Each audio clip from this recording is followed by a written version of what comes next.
Buenos días para todos. De antemano quiero agradecer al comité organizador de la Convención Anual ASOVAC 2019 por permitirme presentar el trabajo titulado Características temporales y morfológicas del electrocardiograma multicanal para la detección de infarto de miocardio utilizando máquinas de vectores de soporte. Este trabajo se realizó en colaboración con Wilson Arenas y Marta Sequera de la Pontificia Universidad Javeriana de la ciudad de Bogotá y Miguel Altuve y Silvia Sotelo de la Universidad Pontificia Bolivariana de la ciudad de Bucaramanga. En este trabajo estamos interesados en identificar de forma precisa el infarto de miocardio a partir de señales electrocardiográficas. Podemos entender entonces que el infarto de miocardio es una consecuencia de la obstrucción del flujo sanguíneo al corazón principalmente por la oclusión de la arteria coronaria. Y esto pues lleva finalmente a la muerte del tejido cardíaco. Para diagnosticar el infarto de miocardio, lo que se hace es evaluar las señales electrocardiográficas y su morfología, principalmente en el segmento ST, el cual presenta una elevación anormal con respecto a la línea base. Esto pues evidencia que características morfológicas, pero también temporales, pueden llegar a darnos información relevante respecto a una patología o identificar esta patología en una señal. Inicialmente vamos a hablar de los materiales y los métodos utilizados, hablaremos de los resultados obtenidos y realizaremos finalmente la discusión de estos resultados. Para desarrollar nuestro detector de infarto de miocardio, hemos considerado la base de datos de diagnóstico PTB.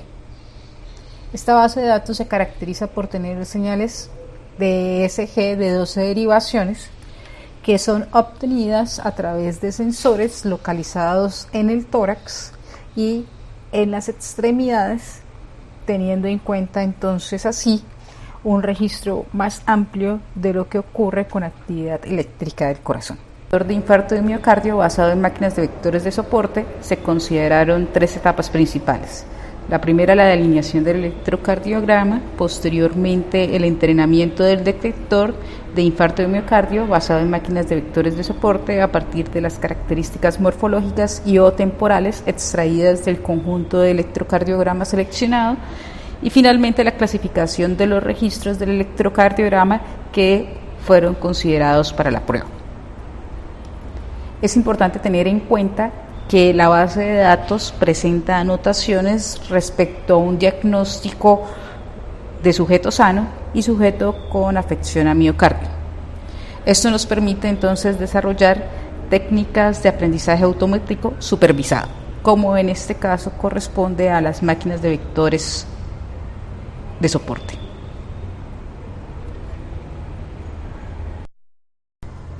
Las diferentes señales que nosotros consideramos en este problema fueron delineadas utilizando un método de transformada de ondícula discreta. Es importante aclarar que de la base de datos nosotros obtuvimos 50 sujetos con un diagnóstico patológico y 50 sujetos que se encontraban en un control de salud. A cada una de estas señales se les aplicó el algoritmo de Parent-Tompkins con el objetivo de detectar el pico R y posteriormente se detectaron otros puntos característicos como los picos Q, S, P y T, además de las fronteras de las ondas P y T y del complejo QRS.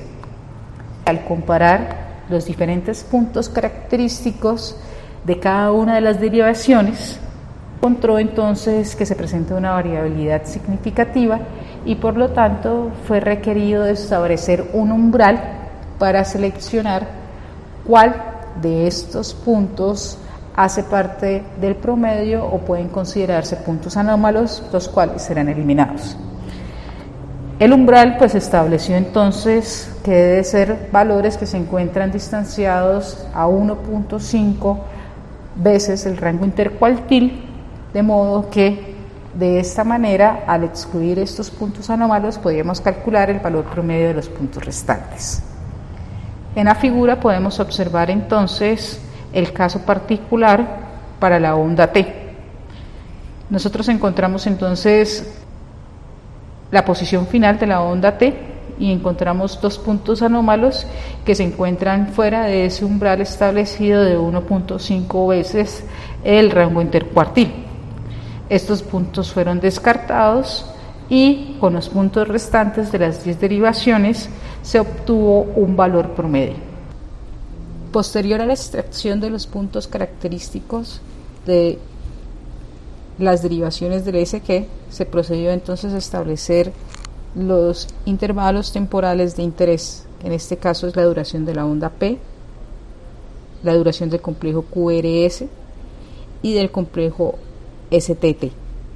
Se calculó el intervalo QT, el intervalo RR y adicionalmente la duración de la onda T. De estos intervalos se obtuvo entonces un valor medio, una desviación estándar, asimetría y kurtosis, lo que nos proporciona entonces 24 características temporales.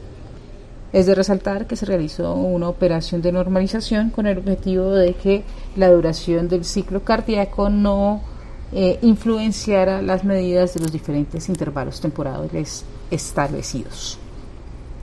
Luego, lo que se realizó fue entonces determinar cada una de las ondas características de las señales de ESG, y para eso entonces se determinó la onda P, el complejo QRS, el complejo ST, T, el intervalo QT y la onda T.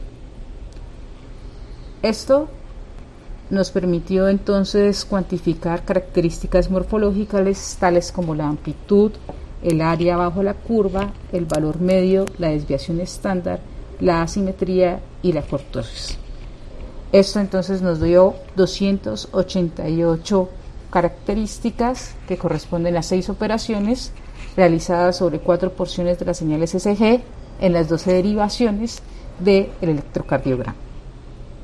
En este caso, nosotros observamos cada uno de los puntos característicos y adicionalmente entonces es importante ver que en este caso nosotros tenemos el inicio de la onda P y el final de la onda P. Entonces esto correspondería a un intervalo temporal, pero también conocimos sus características morfológicas, conociendo el área bajo la curva, su amplitud, etc. Procedemos entonces al entrenamiento de clasificadores basados en máquinas de vectores de soporte, con el objetivo entonces de realizar una clasificación binaria de dos diagnósticos, una de control de salud y otra de infarto de miocardio. Se entrenaron entonces 3 clasificadores, uno con solo características temporales, el otro con características morfológicas y el último finalmente integra tanto características morfológicas como características temporales. Es importante resaltar que el espacio de características construido tiene una dimensionalidad bastante alta y adicionalmente al momento de clasificar a partir de estas características a los individuos no es posible encontrar una relación lineal. Un ejemplo de esto ocurre al momento de representar el área bajo la curva de la onda P y el área bajo la curva del intervalo QT. En este caso se han identificado los sujetos sanos y los sujetos con afección a miocardio, y en este diagrama pues se puede evidenciar de que no es posible establecer una relación lineal para la separación entre cada una de estas categorías, lo que nos lleva entonces a definir un clasificador basado en máquinas de soporte vectorial. Para cuantificar el desempeño de cada uno de estos clasificadores se evaluó la precisión, la tasa de error, la sensibilidad y la especificidad, teniendo entonces en cuenta la validación cruzada de 10 iteraciones. Del anterior trabajo podemos entonces concluir que el mejor desempeño de clasificación fue alcanzado cuando se conjugan características morfológicas y temporales para entrenar el clasificador basado en máquinas de vectores de soporte. También encontramos que características temporales favorecen a la sensibilidad, mientras que las características morfológicas favorecen a la especificidad. Otra evidencia encontrada fue que la información contenida en las características morfológicas intemporales exploradas en este trabajo permiten satisfactoriamente clasificar de forma binaria a sujetos en dos categorías, una sana y una con afectación, y los resultados obtenidos están de acuerdo con los resultados encontrados en la literatura. Encontramos también que el uso del electrocardiograma multicanal enriquece la información utilizada para entrenar el clasificador y minimiza la probabilidad de errores. También encontramos que la eliminación de puntos anómalos en el conjunto de puntos característicos multicanales favorece también la tarea de clasificación. Y finalmente tenemos expectativas de que otras características morfológicas temporales o otras operaciones matemáticas puedan favorecer a la clasificación, pero tal vez una reducción del espacio de características a partir del análisis de componente primaria también podría favorecer el desempeño de dicha clasificación.